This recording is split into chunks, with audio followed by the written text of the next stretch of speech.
Bonjour, bonjour à vous tous. Elisa Garemi en direct pour ce premier live interview. Je suis tellement contente de vous proposer ces interviews pour l'été. Voilà, je verrai ce que j'en fais par la suite, en tous les cas, pour tout cet été. Tous les jeudis, sauf la semaine prochaine, aura lieu le mercredi. Mais sinon, tous les jeudis, je vais vous partager, en fait, on va partager un temps ensemble avec des personnes que j'ai rencontrées, qui font partie de ma vie, que je trouve incroyables. Et l'idée, en fait, de ça, c'est de pouvoir parler de différents moments, en fait, dans leur vie. Et voilà, elle est là, ma belle Véro, elle est là. Ah, je vais t'inviter tout de suite. Alors, hop. On va voir si ça fonctionne. Donc, si vous êtes là, faites-nous des coucous. Si vous voulez nous poser des questions en direct, allez-y. On va parler d'entreprendre sa vie. Véro, tu me dis si l'invitation fonctionne. Sinon, je crois que tu peux venir directement dans le live, mais je pense que ça va fonctionner. Et aujourd'hui, elle démarre, elle a accepté d'être cette première interviewée, c'est Véronique Kempf. Je vais vous en parler. Oui! Ah, super, coucou Aurélie! Mais oui, tu vois, la série de l'été. Ah, tu vois pas. Alors, attends. En bas, logiquement, tu as des petits onglets et tu dois avoir un onglet avec un petit bonhomme et un petit bonhomme dans son carré. Et je pense que tu peux arriver. Parce que moi, je te vois en ajout en cours. Donc, tu dois tu dois recevoir une invitation. Ce sont les imprévus du live. Voilà, c'est en direct. C'est normal. Apparemment, alors attends. Tu as reçu, hop, je te renvoie l'invite.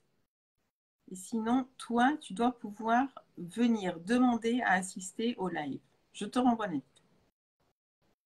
Ah, pour l'instant, tu ne peux pas. Alors, attends. Est-ce que tu vois les petits onglets en bas? Et tu dois en avoir un qui est plutôt vert. Si tu cliques dessus, tu peux demander à assister au live. Attention, on teste. Dis-moi si tu vois quelque chose, Véro. Donc, je sais que tu vas nous rejoindre. Hier, j'ai fait un live. Nous étions 3. Ça a fonctionné. Je prends mon café en attendant. Oui, il est 11h30. 11h30, je bois le café. Et oui, elle est là! Elle est là! Bon, avec l'ordinateur, c'est pas possible. Je suis venue du coup Ah, voilà. Il faudrait que je le avec le précise, en téléphone. fait. C'est C'est plus avec le simple. téléphone. Il faut que je le précise. Ouh, mais que tu es belle! Ah, je suis contente de te voir, ma belle Isa. Là. Bon, merci pour être là dans ce premier interview. Je suis tellement Ah, contente de avec commencer avec plaisir. toi. Je suis tellement contente d'être là avec vous. Bon, alors, donc, si vous êtes là en direct, vous pouvez nous poser toutes les questions. On a le droit de ne pas vous y répondre, en fait, si on n'a pas envie. Mais on fera en sorte d'y répondre si on a envie. Voilà. Comme ça, tout le monde est à l'aise. Qu'est-ce que j'allais vous dire d'autre? Oui. Ben, écoutez, vous allez découvrir comment est-ce que ça va se passer. Parce que moi, en fait, j'ai 3 questions incontournables. Enfin, j'en ai rajouté d'ailleurs une. Tu vas avoir une question surprise à la fin. Une question surprise. Et puis, il y a une chose que je veux voir, sur laquelle je veux interviewer les gens, c'est des choses vraiment spécifiques dans leur évolution. Et toi, Véro, je t'ai réservé une question spécifique qui m'intéresse fortement parce qu'elle me parle tellement. Est-ce qu'on raconte comment on s'est connus ou on s'en fout? Ou tout le monde s'en fout, peut-être? Si, c'est intéressant de savoir comment on s'est connus. Vas-y, je te laisse expliquer. Alors, comment on s'est connus? Eh bien, en fait, j'ai une coach, parmi mes coachs, j'ai une coach qui s'appelle Sophie Chag. Et j'ai décidé ça doit faire maintenant 1 an et demi, je pense, hein, on est dans la 2e année, là, une bonne année et demie. j'ai décidé de faire le saut et de rentrer. Ah, il y a Salveig, coucou Salveig. J'ai décidé de faire le saut. En fait, pour moi, c'était un vrai investissement, un de mes premiers investissements hyper importants, de rentrer dans son mastermind. Et dès le premier moment, en fait, Véronique était là dans ce mastermind. Et la première fois que je l'ai vue apparaître à l'image, ça a été un coup de cœur. Et un jour, je lui ai dit, je pense qu'on va faire un truc ensemble. Voilà. Elle avait un petit peu hésité parce qu'elle ne me connaissait pas encore, elle ne savait pas vraiment de quoi je parlais, mais, mais elle est tellement ouverte, Véro, qu'elle qu'elle a accepté de laisser planer le mystère et voilà. Et donc Véro, c'est un coup de cœur, mon coup de cœur du mastermind. On s'est déjà vu en vrai. T'es sur Lyon, Véro, hein, c'est ça, hein? Oui, enfin à côté de Lyon, oui. Voilà, côté de Lyon. Et c'est une femme incroyable et je suis tellement heureuse de vous la présenter parce que c'est une chance. Voilà, c'est une chance merveilleuse de l'avoir rencontrée dans ma vie et je remercie ma vie pour ça parce que je suis en amour de Véronique Kempf. Voilà. Oh, merci. Donc, Véro, avant de débuter, est-ce que tu veux nous partager quelque chose là de façon spontanée? Est-ce que tu veux peut-être nous dire Merci de m'accueillir ici. Je suis très heureuse d'être là avec toi. Je suis très heureuse voilà, de participer et d'être la première interviewée dans cette série d'interviews. J'ai hâte de voir aussi les suivantes. Voilà, je suis vraiment heureuse d'être là avec toi, Elisa. Ça me fait tellement plaisir. Merci, merci. Bon, on commence par la première question, Véro. Première question. Je voudrais que tu me partages une des peurs que tu as rencontrées, que tu as eues. Et parce que je sais que tu les dépasses, que tu sais sortir de ces moments inconfortables, et finalement la réalité de ce qui s'est passé pour toi une fois que tu as dépassé cette peur. En fait, ce que je voudrais qu'on partage, c'est que c'est quelque chose de tout à fait normal. En fait, on en a tous, quel que soit le niveau de nos business, quel que soit le niveau de notre chiffre d'affaires, quelle que soit notre carrière. Et je voudrais qu'on confronte un petit peu ce qu'on peut s'imaginer, jusqu'où on peut aller dans notre imagination et ce qui s'est passé réellement pour toi. Hmm. Alors, là, quand j'ai monté mon premier business, j'ai repris l'affaire de mon père il y a 15 ans. Euh, la principale peur que j'avais, c'était de pas être à la hauteur. C'est ça la peur principale. J'en avais pas vraiment conscience parce que c'est ça aussi la chose avec les peurs, c'est que on ressent des mal-être, on se sent à certains moments très contracté, on ressent des moments très difficiles et en même temps, c'est pas évident d'aller mettre le doigt sur cette peur, sur cette chose en fait qui ternit notre énergie au final dans ce moment présent. Et avec le recul, je me rends compte que ma plus grande peur, c'est de ne pas être à la hauteur. J'ai dépassé cette peur et on va en reparler après avec donc Originelle parce que j'ai traversé d'autres peurs, de nouvelles peurs. C'est une nouvelle étape dans ma vie. J'ai plus le même âge. Les circonstances sont plus les mêmes qu'il y a 15 ans. Donc, à l'ouverture de cette seconde entreprise, il y a 2 ans, j'ai pas traversé les mêmes peurs et ça s'est joué d'une manière très différente. Donc, je voudrais faire le rapprochement, mais il y a quand même quelque chose qui réunit ces deux instants en fait de ma vie. Donc, au départ, j'avais peur de ne pas être à la hauteur. Puis, ce qui m'a permis de dépasser ça, c'est ma vision. C'est-à-dire que la vision qu'on a de ce que l'on veut réaliser, si c'est une vision qui est en alignement total avec qui on est, c'est là qu'on dépasse toutes les peurs, en fait. Parce que on n'a pas vraiment peur de cette chose dont on croit qu'on a peur. C'est surtout qu'on n'a pas l'équivalent opposé en face. C'est-à-dire que si on a cette peur de ne pas être à la hauteur. Et en même temps, on a vraiment conscience de ce qu'on veut créer. On est très clair avec qui on est, ce qu'on veut créer, notre magie, notre pouvoir. C'est comme insignifiant la peur. On peut la dépasser d'une manière très... C'est aisé de dépasser ses peurs dans ces cas-là. Là où ça commence à devenir critique, c'est quand on perd de vue notre vision, quand on perd de vue qui on est et quand d'un coup, on donne notre pouvoir à cette peur, en fait, finalement. Le deuxième moment où ça a été compliqué pour moi, c'est au moment donc, où j'ai quitté l'opérationnel, parce que aujourd'hui, je suis une femme avec 2 enfants, j'ai pas les mêmes, on va dire, les mêmes responsabilités financières. J'ai une entreprise avec des salariés. Donc, quitter l'opérationnel quand on fait 50% du chiffre d'affaires pour se diriger vers quelque chose de plus aligné à qui on est. Euh, Dit comme ça paraît très logique et évident, mais le faire, c'est comme, c'est pareil. Si on n'a pas une grande vision et qu'on n'est pas très clair, c'est vraiment difficile. Puis moi, j'y suis allée et j'étais pas vraiment claire. C'est-à-dire, j'ai été appelée profondément, je devais y aller, mais c'est comme, j'avais pas la vision. J'avais pas l'alignement, c'était vraiment le brouillard. Donc, ma peur à ce moment-là, ça a été une peur financière. Ça a été la peur, euh, en apparence, ça a été la peur de tout perdre et le regard de l'autre vis-à-vis de ça. Quand on a un statut social, que c'est prendre des risques, en fait, c'est ça. On a peur du regard de l'autre. On a peur de qu'est-ce qui va se passer. Est-ce que ça va fonctionner? Et encore une fois, plus j'avance en fait dans ce processus et plus je me rends compte que les peurs, en fait, elles ont plus de sens quand on est très au clair avec ce qu'on veut construire, avec notre vision et quand c'est aligné.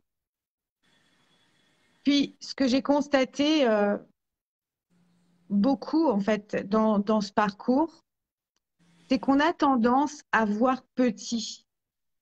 Et ça nous étrique et ça augmente nos peurs. Parce on a l'envergure pour faire de grandes choses. Et en même temps, par peur d'être déçu, par peur de décevoir ou par peur de pas pouvoir le faire, on se contente du peu. Et ça fait peur en fait. Ça fait peur parce qu'on n'est pas en alignement avec cette chose. Mm. Dans ce que tu dis, ça me fait penser aussi à quelque chose. Coucou à tous ceux qui nous rejoignent, hein, parce qu'il y en a plein qui nous rejoignent et n'hésitez pas si vous avez des questions. Dans cette peur aussi, au niveau de l'opérationnel, parce que je crois qu'on a quand même ça en commun, on était des femmes très opérationnelles à la tête. Moi, c'était à la tête d'un service, toi, c'était à la tête de ton entreprise. Et parmi les clients aussi que j'accompagne, il y a eu, quand on prend justement cette hauteur et quand on va plus loin dans cette vision, en fait, quand on grandit notre vision, quand on se met à la bonne place en rapport avec notre vision, il y a aussi quelque chose que j'ai vécu et que j'ai observé, c'est le fait de se détacher de l'opérationnel, de sortir de l'opérationnel, donc de plus être dans l'action imminente, tu sais, urgente, à résoudre des choses, à trancher tout de suite, à prendre les décisions, à être dans l'action, donc cette pure énergie masculine. On peut avoir cette peur de, mais en fait, à quoi je sers, quoi?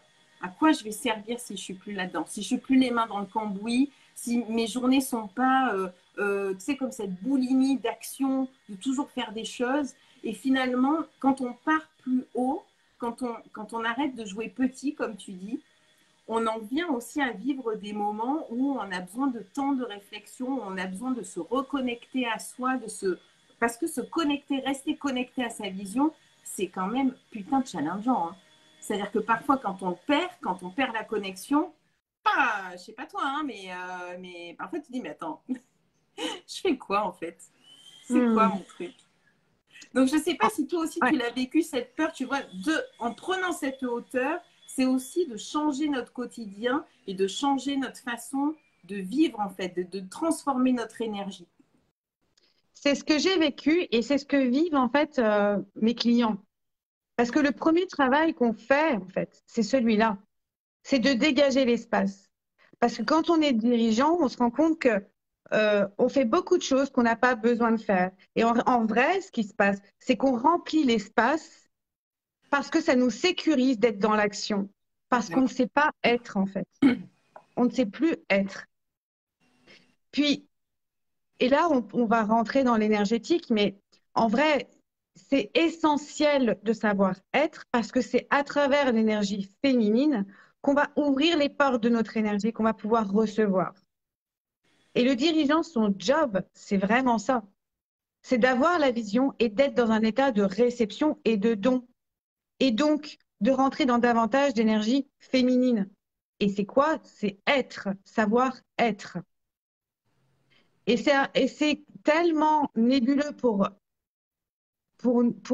des humains qui ont appris qu'à faire, à exister à travers ce qu'ils font, qu'au début, c'est un vrai challenge. Ce qui Ouais. se passe avec, ce qui s'est passé avec moi, puis ce qui se passe avec mes clients aujourd'hui, c'est très clair, c'est qu'en fait, alors on fait des brainstorming, et on regarde vraiment, c'est le planning, à quoi il ressemble véritablement. Puis en fait, ce qui saute aux yeux, c'est que on dégage énormément de temps. Parce que là où on est vraiment essentiel dans notre entreprise, c'est justement dans la vision, c'est justement dans le management, dans le leadership. Et alors là, il y a comme un moment de grand, grand inconfort. Parce qu'ils ont du temps Et ça peut et ils quoi ne en savent faire? pas quoi en faire. Et c'est parfait de Mm, rentrer dans ce genre d'inconfort.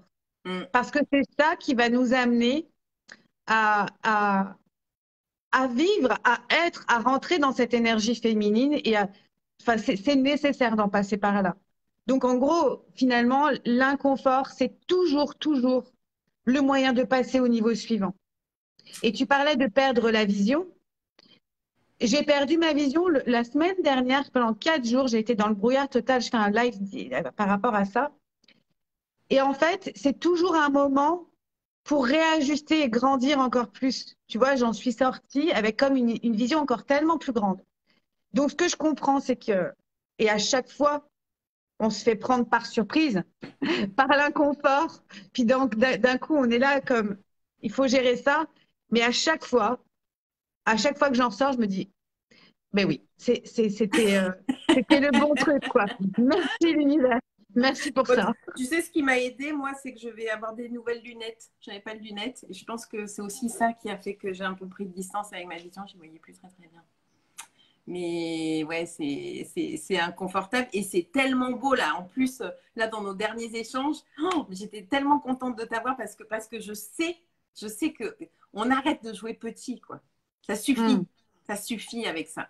On va mm. tellement plus loin, ce à quoi on contribue, c'est tellement plus grand, c'est tellement plus beau, quoi.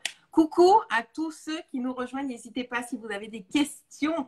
Je suis en direct avec Belle Véronique Kempf. Véro, seconde question. Merci déjà pour toutes tes réponses. Ah, il y a Laurent aussi. Hello Laurent. Euh, Seconde question. Je voudrais savoir quel est l'engagement que tu as pris envers toi-même qui a été que tu as considéré comme étant le plus beau, le plus marquant. C'est aussi le plus challengeant. C'est de m'aligner à qui je suis, c'est-à-dire d'assumer pleinement qui je suis dans toute mon authenticité et dans toute ma vulnérabilité. C'est ça le plus challengeant en fait. Et c'est ça le plus beau. Coucou à tous. C'est ça le plus challengeant. Et ça, cette De se décision, tu l'as montrer. prise.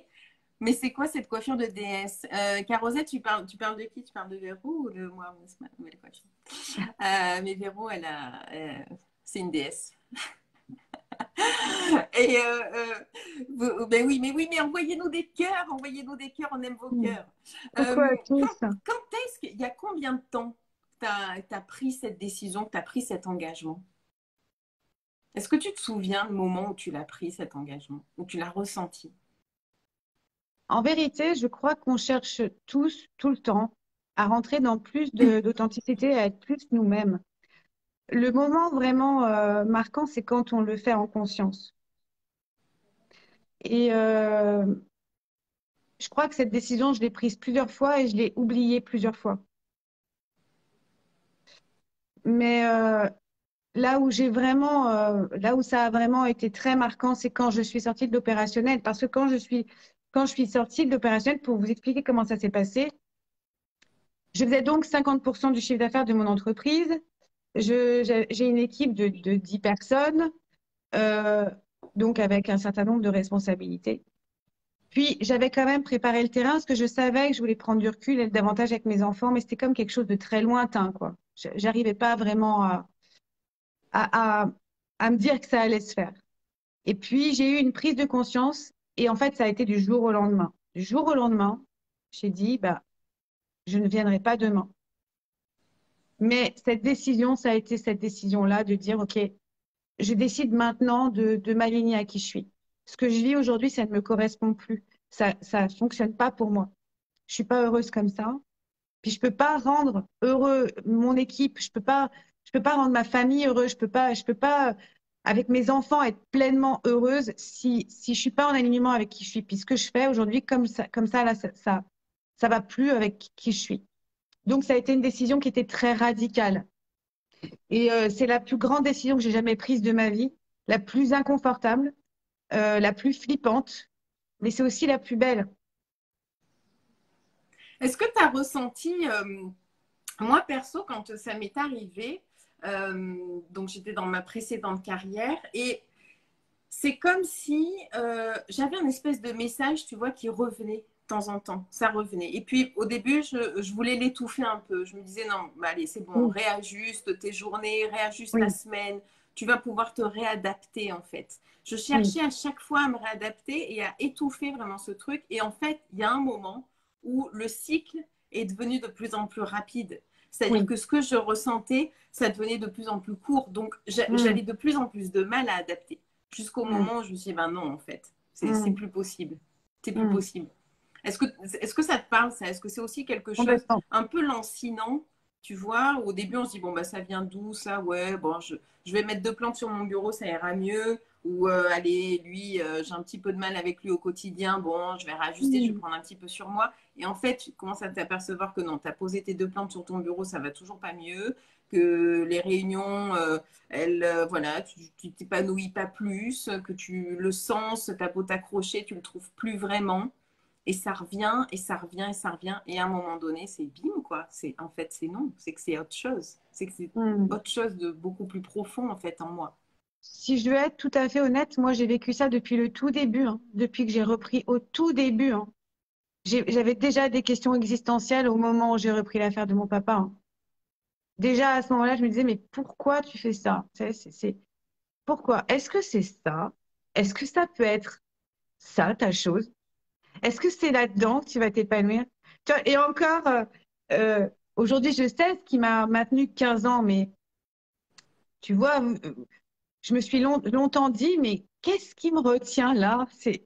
Tu vois? Et ce que je peux dire, et peut-être que ça va peut-être pouvoir parler à certaines personnes, c'est que notre âme, elle sait s'imposer quand c'est le moment. C'est-à-dire que plusieurs fois dans ma vie, j'ai été incapable de bouger. Tu sais, ce sentiment, alors que on est des femmes quand même de décision, des femmes d'action, on sait aller de l'avant, on sait faire des choix difficiles, avoir des conversations difficiles. C'est quelque chose qu'on sait faire. Et ce moment où en fait, là, non, tu veux faire un truc qui n'est pas possible. C'est pas possible, tu peux pas le faire. Et tu sais pas ce qui te retient. C'est notre âme qui dit non. C'est notre âme qui nous protège de quelque chose qu'on fait en fait pour de mauvaises raisons. Mais on le comprend parfois longtemps après. Longtemps après, ouais. Carrément. Carrément, je l'ai compris longtemps après, ouais. Ouais.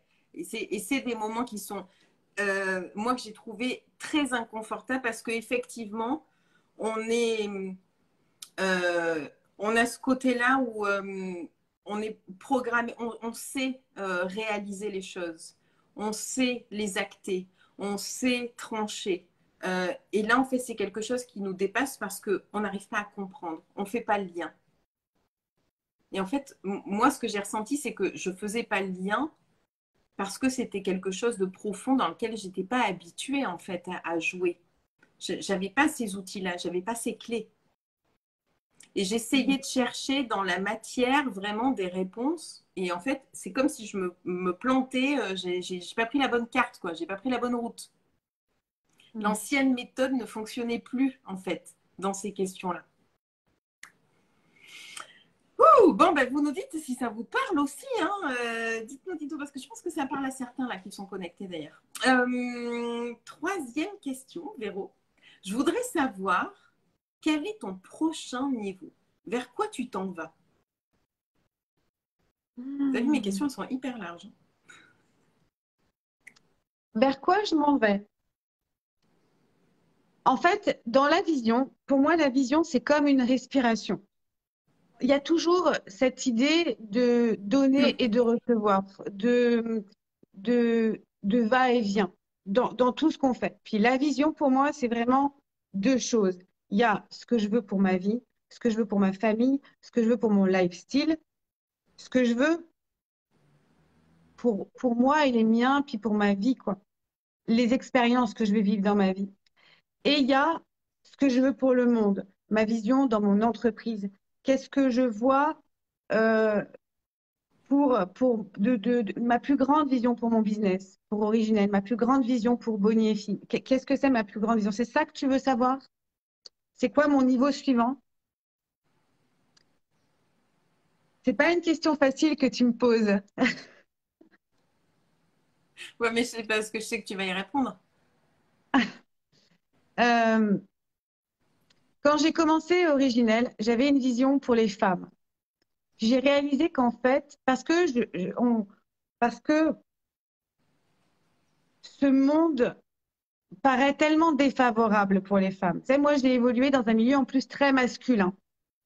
Puis je pensais être la seule femme à évoluer dans un monde masculin et à en baver, tu vois. Non, Alors il y qu'en fait, avait moi dans une autre région. on vit toutes, et même dans des milieux féminins, dans un paradigme qui est dicté quand même par l'énergie masculine. Donc, c'était sans doute un peu plus extrême dans le bâtiment, mais la vérité, c'est que même dans, je sais pas, le maquillage ou la coiffure, qui pourrait sembler être des mondes un peu plus féminins, non, c'est aussi le paradigme masculin. Et ce que je me suis rendu compte, c'est que ça nuit aux femmes, mais pas seulement aux femmes, ça nuit aux hommes. Donc moi, j'ai une grande vision pour l'humain, en fait, de libération, de guérison et de détachement au passé et au futur, tu vois, et à vivre véritablement ce moment présent, parce que c'est là qu'on manifeste notre vie de rêve. C'est pas en se projetant perpétuellement dans le passé ou en revenant perpétuellement, ou en se projetant dans le futur, pardon, ou en revenant perpétuellement dans le passé qu'on peut créer quelque chose de grand. C'est en étant profondément ancré dans la grâce de cet instant présent, en fait. Donc, ma grande vision pour mon business, c'est ça. C'est accompagner les humains à manifester véritablement la vie de leurs rêves. Âme-corps Il en business, faut tu connais. tellement. Qu'est-ce que tu dis? Âme-corps business, tu connais mon entreprise. Je la connais.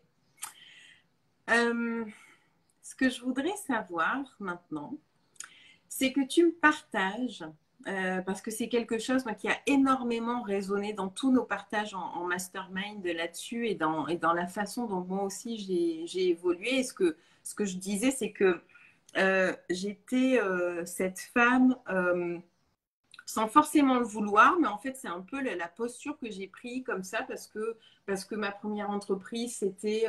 J'étais dans le nucléaire, je travaillais essentiellement avec des hommes. Il y avait le bâtiment, il y avait l'ingénierie, il y avait énormément de choses. Et, euh, et j'y suis allée, j'ai choisi en fait une posture où je me suis dit, bah, en fait, il faut que je m'impose, quoi. Je suis dans un milieu d'hommes, Mm. j'ai énormément de décisions à prendre, je suis DRH, et donc j'ai évolué comme ça et en même temps on s'entend que c'était pas vraiment mon costume, que j'étais pas non plus à l'aise avec ça. Moi j'aime rire, j'aime connaître les gens, j'aime créer des connexions profondes avec les gens. Je vois au-delà de la collaboration professionnelle et quand j'ai commencé à entendre parler d'énergie féminine, de spiritualité, c'était quelque chose qui me faisait un peu peur en fait. Ça me faisait voire carrément flipper. Et puis bah, maintenant, des années après, j'ai compris je l'ai complètement intégré.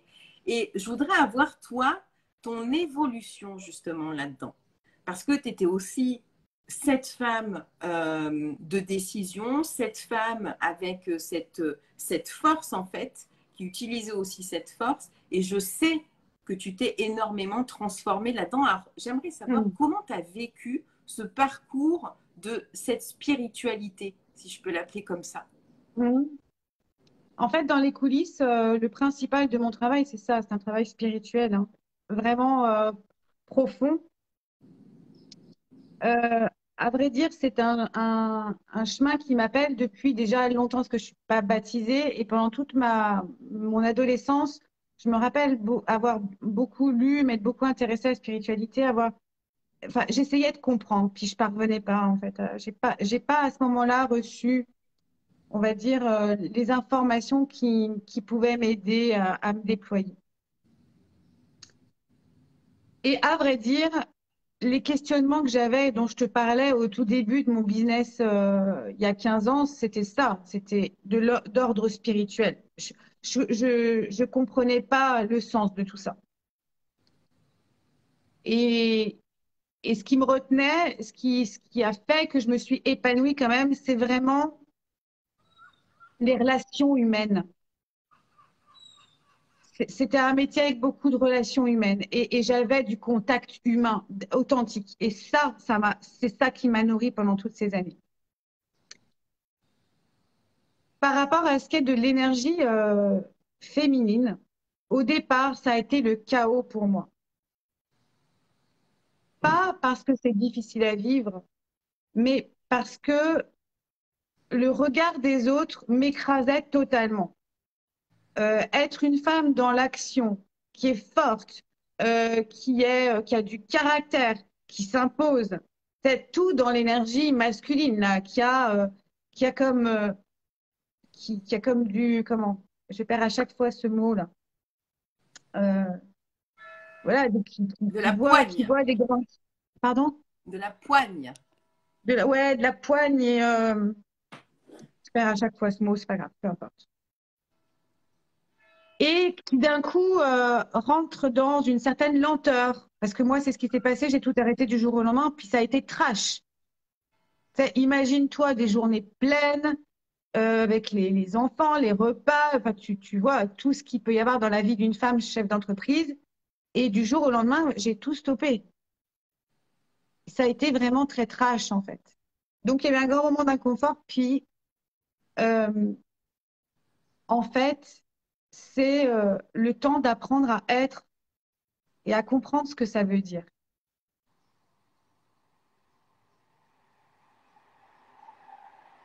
Et donc, ça prend un certain temps et ça prend beaucoup d'inconfort. Et on ne fait que grandir là-dedans. Et chacun son rythme, en fait. C'est chacun son rythme. Mais c'est dans des petites choses qu'on apprend à être. Et c'est dans des petites choses où on apprend à ouvrir son énergie.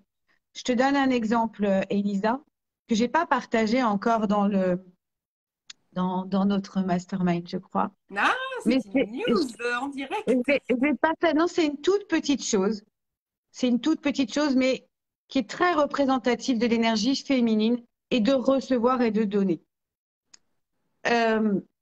J'étais avec mon mari, puis j'étais comme un peu, déjà, j'étais pas, ces 4 jours là, je te dis, j'ai passé 4 jours un peu délicats.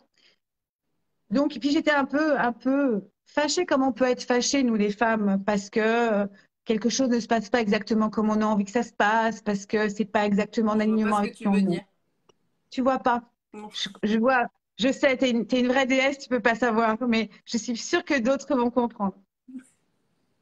Donc, j'étais un peu fâchée, agacée. Puis, il vient vers moi, il devait partir, et il vient me faire un câlin, il me prend dans ses bras. Et là, toute mon énergie disait, non, non, non, non, non, non, non, non, non, j'ai pas envie, j'ai pas envie, j'ai pas envie, j'ai pas envie, j'ai pas envie. Tu vois, cette énergie qui se ferme, ça, c'est l'énergie masculine, tu sais, du je veux pas, je suis fâchée. C'est comme quelque chose qu'on fait inconsciemment et qui ferme les portes de l'abondance et du magnétisme.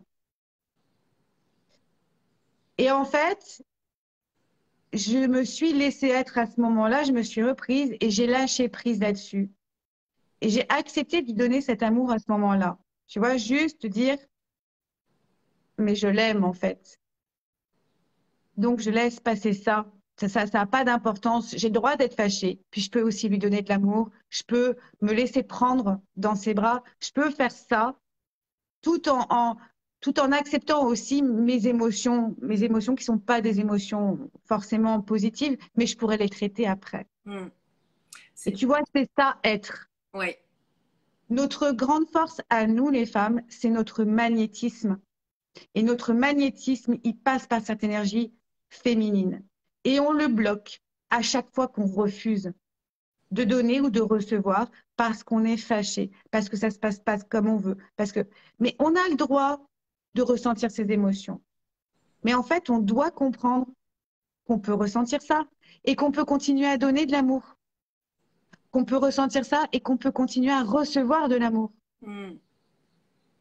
C'est tellement important là l'exemple que tu viens de citer parce que il y a hier, je crois, aussi hier, je terminais un accompagnement avec une de mes clientes et ce qu'elle me partageait résonnait aussi dans ce que j'ai pu vivre à un moment et c'est ce changement en fait euh, dans notre rythme de travail. Le fait d'avoir créé son entreprise, de travailler de chez soi, quand ton compagnon n'est pas sur le même rythme en fait. Et moi, Marc, il travaille dans une entreprise, il a ses horaires, bon, même s'il est extrêmement libre. Et en fait, il a fallu trouver, arriver à lui faire comprendre en fait comment moi était devenue mon organisation, comment se passaient mes journées et qu'elles sont complètement différentes de ce que je pouvais vivre dans le salariat. Donc j'avais déjà vachement avancé parce que j'ai quitté le salariat il y a peut-être maintenant un peu plus de 3 ans. Donc ça, ces changements-là, je les ai vécus, mais moi toute seule. Et là, c'est comment tu les fais partager à l'autre sans tomber dans du reproche, sans l'accuser de tu me comprends pas, moi là j'ai besoin de cet espace, j'ai besoin de ce temps, je suis pas forcément disponible à ce moment-là. Et ça m'a demandé ce que tu étais en train de partager, c'est-à-dire de pouvoir m'exprimer avec lui, de pouvoir exprimer ce que je ressentais sans attaque, sans l'attaquer. Et c'était encore un ancien modèle, ça, que j'avais, qui était d'aller reprocher à l'autre avant d'en revenir à toi et avant de reconnecter avec toi et tes émotions. Et ça change tout. C'est tellement dingue, en fait, ce que ça peut apporter et la façon dont on se transforme. C'est-à-dire que le respect de l'un et de l'autre s'installe, l'écoute des deux s'installe, on n'a plus envie, finalement, on va jouer aussi à aller trouver des compromis, là où avant, moi, je pouvais me dire, ah, il faut encore que je lâche un truc, tu vois, avec cette espèce d'énergie de, pas de revanche, mais de rechercher une contrepartie, là, ça devient un jeu, ça devient une envie, ça devient un plaisir, c'est complètement différent et c'est tellement beau, en fait, c'est tellement bon. C'est 1 millimètre, mais qui apporte une dimension à notre vie qui est complètement différente, en Ouais, fait. ouais. Cette capacité de pouvoir exprimer ce qu'on ressent tout en disant à l'autre qu'on l'aime, ça a l'air, mais con comme tout quand on le dit. Et en fait, quand on commence à l'expérimenter, waouh, à quel point c'est challengeant et à quel point c'est nouveau en fait. C'est nouveau parce qu'on Oui. n'était pas habitué à fonctionner comme ça. Et c'est génial, Mm. c'est génial. Oh, j'adore, j'adore, j'adore.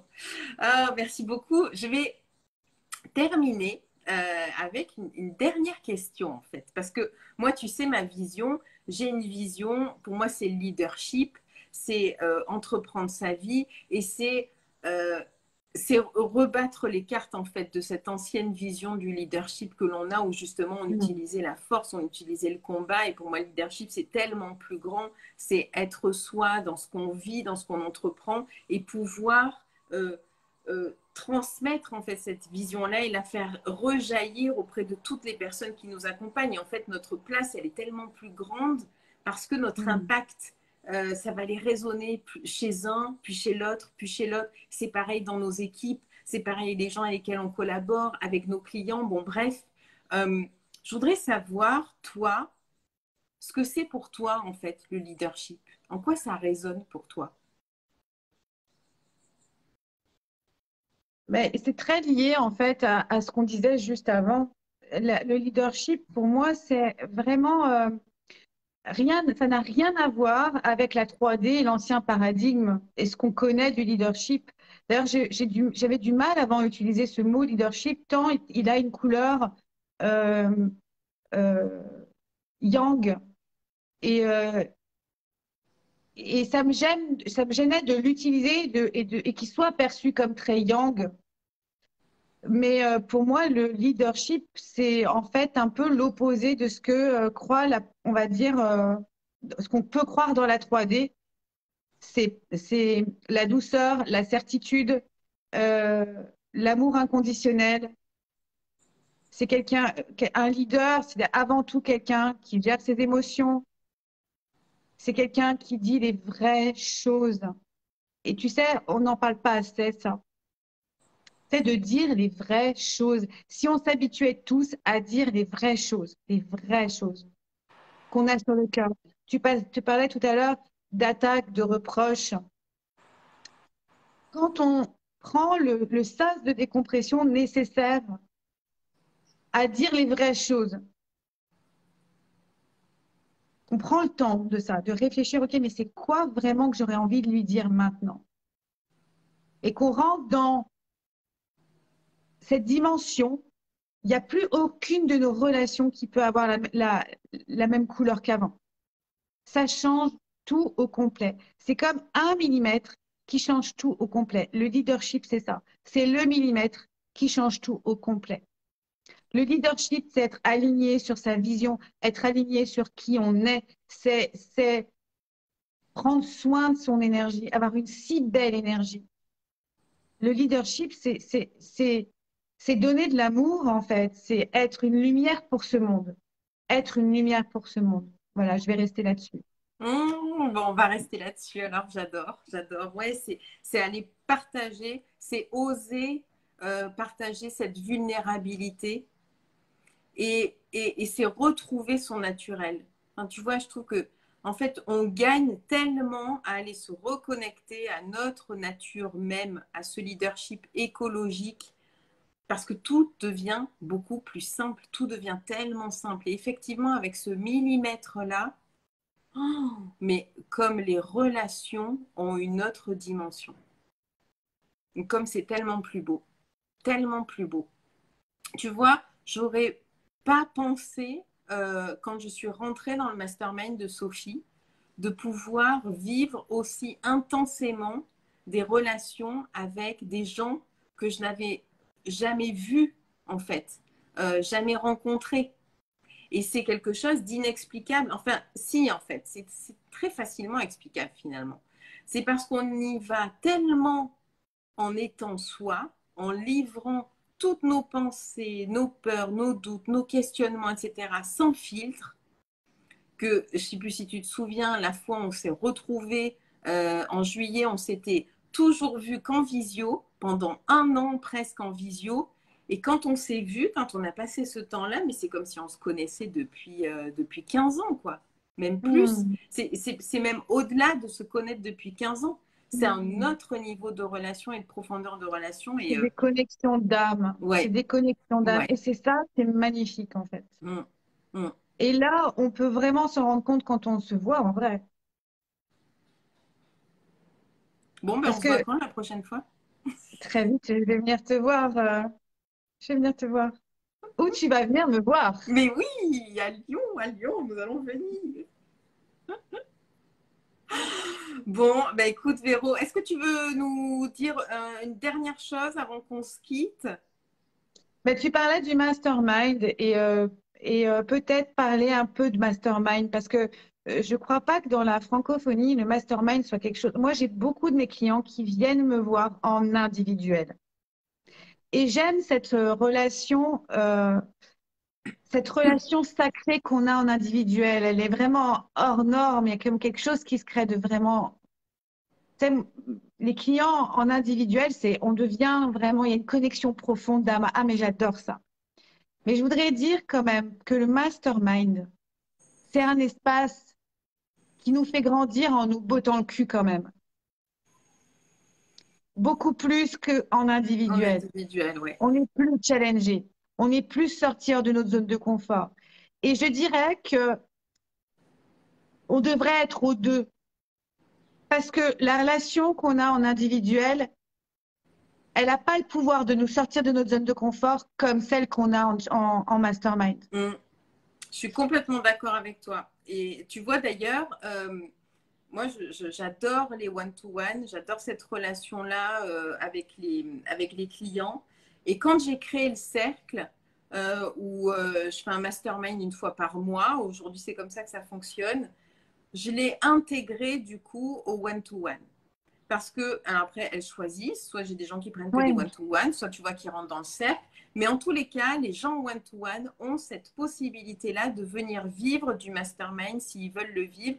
Et effectivement, c'est incroyable parce qu'on va tellement plus vite et puis on découvre d'autres choses. On joue avec notre regard, la peur du regard de l'autre, ce jugement, nos pensées sont démultipliées et l'impact est dingue. Et je sais que toi, là, tu démarres bientôt un mastermind, non? J'ai vu passer ouais, un le post. passage, ouais, le 15, il ouvre le 15.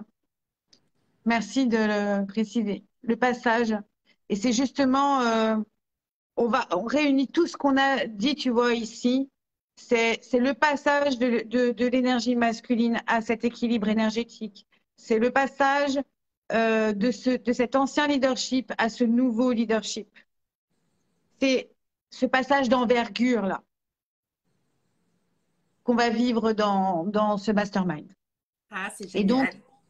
voilà, je crois que ouais, le mastermind, c'est un espace particulièrement élévateur et j'avais envie de le dire ici avec toi. Voilà, puisqu'on est toutes les deux dans ce mastermind et qu'on s'est bien botté les fesses. On va pas tout dire ici, mais on s'est bien botté les fesses mutuellement toutes les deux, hein. Mais on va continuer. Et tu vois, ça me donne envie aussi de partager ici le fait que je suis pas certaine, d'ailleurs je pense pas, il y a 3 ans, quand j'ai créé ma première entreprise, j'aurais été aussi à l'aise à interviewer une femme qui coach, qui, que j'aurais pu considérer comme étant une concurrente en fait dans le monde du coaching, qui a des masterminds, moi j'ai un mastermind, qui a des one-to-one, moi j'ai un one-to-one, qui a des programmes en ligne, moi aussi j'en ai, tu vois, et aujourd'hui en fait je suis tellement heureuse de pouvoir interviewer toutes ces personnes-là parce que ça a été aussi le rythme, je pense, et le temps qu'il m'a fallu pour sortir aussi, et ça c'était quelque chose très dans l'énergie masculine, cette confrontation, cette mise en concurrence, et c'est tellement bon en fait de dépasser ça et de plus être là-dedans, et au contraire de se dire qu'il y en a pour tout le monde, qu'aujourd'hui, bah, si vous voulez rejoindre Véro, rejoignez-la parce qu'il y a des choses qui vont connecter et c'est parce que ça va connecter, vous allez connecter avec elle que vous allez la rejoindre. S'il y en a qui me connectent, qui me rejoignent, c'est parce qu'ils connectent avec mon énergie. On est chacune différente en fait, même si on propose des choses qui semblent être les mêmes, même si nos visions se rejoignent aussi. Et en fait, aujourd'hui, tu vois, j'ai plutôt envie de dire, mais plus on est nombreux à partager cette vision, mais plus le monde sera encore plus beau, quoi. Et c'est un Hmm. truc, bah, tu vois, je n'avais pas prévu de le partager, mais voilà, sur les transformations aussi, une transformation que j'ai pu vivre, cet autre regard en fait sur mes sœurs coach, sur des femmes qui sont coach aussi, et mon regard est complètement différent 3 ans après en fait. Et parler des autres, parler de nos coachs, parler de tout ça, en fait, c'est complètement naturel en fait. Ça illustre parfaitement le passage de la 3D à la 5D, en fait. On vit pas dans le même monde. Et j'ai envie de te dire aussi que cette vision, elle nous suit de partout où on va. On fait partie de la vague. On n'est plus des corps séparés. On est comme une vague. Et plus on sera nombreux à voir la vague derrière les corps, et plus ce sera beau. Et c'est en ça que l'industrie du coaching, c'est si extraordinaire. Ça nous permet de sortir de nos illusions, tout ça. Ben, écoute, merci beaucoup pour ton temps. J'ai adoré cette interview avec toi, ce temps avec Mhm. toi. Merci, Lisa. Qu'est-ce que tu fais cet après-midi? Des photos, un shooting photo. Oh, génial. Voilà, vous saurez tout sur la journée de Véronique. Pour ceux qui regarderont en replay cette interview, sachez que plus tard, je les mettrai aussi à disposition sur la chaîne YouTube. Donc, vous allez voir tous les interviews de l'été vont être disponibles aussi sur YouTube. Si vous avez des questions, bah, allez-y, faites-vous plaisir. Vous pouvez le regarder en replay en mettant mon célèbre, il est devenu incontournable, hashtag plus tard. Je ne sais pas pourquoi il plaît celui-ci, mais on le garde parce qu'il fonctionne. Donc, allez-y, hashtag plus tard. Et puis, si vous avez des questions, si vous avez envie de nous partager aussi ce que vous avez ressenti, il y a des choses qui ont connecté avec vous, bah, faites-le. Nous, c'est un pur plaisir. En tout cas, moi, c'est un pur plaisir de vous proposer tous ces moments-là avec ces personnes incroyables. Et ça va continuer. Et j'étais tellement heureuse d'ouvrir cette série d'interviews avec toi, ma belle Véro. Je t'aime. Merci, moi aussi, je t'aime. Je vous embrasse tous très fort. Bisous, ma belle Elisa. Bon shooting! Merci.